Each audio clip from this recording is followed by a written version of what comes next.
भारत में बहुत चाव से खाई जाने वाली इस मछली पर अब बैन लगा दिया गया है।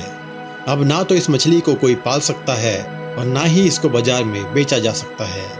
लेकिन आखिर भारत में इस मछली पर प्रतिबंध क्यों लगा दिया गया है, चलिए समझते हैं इसको। मांगुर मछली, जिसको वॉकिंग कैटफिश और थाई फिश के नाम से भी जाना जाता है, मूलतः ये फिश थाईलैंड की एक हाइब्रिड या यूं कहें कि संकर मछली है, जिसको मत्स्य वैज्ञानिकों द्वारा बनाया गया है। इसकी प्रजनन और आकार में जल्दी बढ़ने की क्षमता बहुत अधिक है, लेकिन यह मछली आज पूरी दुनिया में खतरा बन चुकी है। सभी देशों में इसके पालन पर प्रतिबंध लगा दिया गया है। जहां भी ये मछलियां पाली जा रही हैं, वहीं इनको मारकर जमीन में गाड़ा जा रहा है। दुनिया भर के वैज्ञानिकों के मुताबिक यह मछली पूरी दुनिया में एक त्रासदी का रूप लेने वाली है।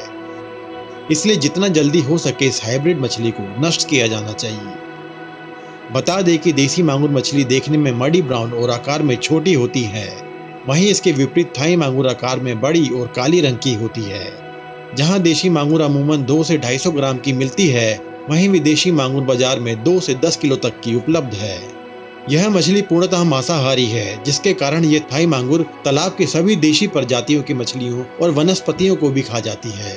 इसका अंदाजा आप यहीं से लगा सकते हो कि अगर किसी तालाब में 150 किस्म की मछलियों की प्रजातियां हैं और अगर उधर कुछ मांगुर मछलियों को छोड़ दिया जाए तो वहां सिर्फ एक ही प्रजाति बचेगी, यानी मांगुर मछली। इस थाई मांगुर मछली को प्रयागराज की गंगा नदी में भी देखा गया है। इस मछली को इंसान के मांस से भी कोई ऐतराज नहीं है। सही मायने में कहा जाए तो ये एक प्रीडेटर मछली है, जो इंसानों और पर्यावरण के लिए एक बेहद गंभीर खतरा है। दरअसल इसको बड़ा करने के लिए किसान सड़ा गला मांस तालाबों में डालते हैं, जिससे कि जल प्रदूषित होता है।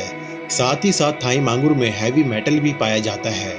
यही वजह है कि इसे खाने से मनुष्य में हृदय रोग, डायबिटीज, अर्थराइटिस के अलावा कैंसर जैसी गंभीर रोग होने का खतरा बना रहता है।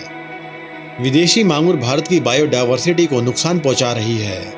मत्स्य वैज्ञानिकों के अनुसार यदि इस मछली को नियंत्रण में या बैन नहीं किया गया तो पानी के कई पौधे व जीव इस धरती से पूर्णतः विलुप्त हो जाएंगे। इसलिए मछलियों से कई स्तर पर होने वाले नुकसान को देखते हुए एनजीटी यानी राष्ट्रीय हरित अधिकरण भी सख्त हुआ है।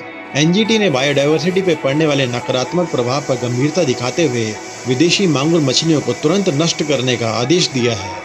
एनजीटी ने कहा है कि देश भर के सभी ताल, तालाबों और नदियों में विदेशी मांगुर मछलियों के पालने की इजाजत नहीं दी जाएगी। इसके अलावा देशी यानी भारतीय मांगुर मछलियों पर कोई प्रतिबंध नहीं लगाया गया है, क्योंकि ये भारत की बायोडायवर्सिटी और इकोसिस्टम का हिस्सा है, इसलिए इसका पालन किया जा सकता है।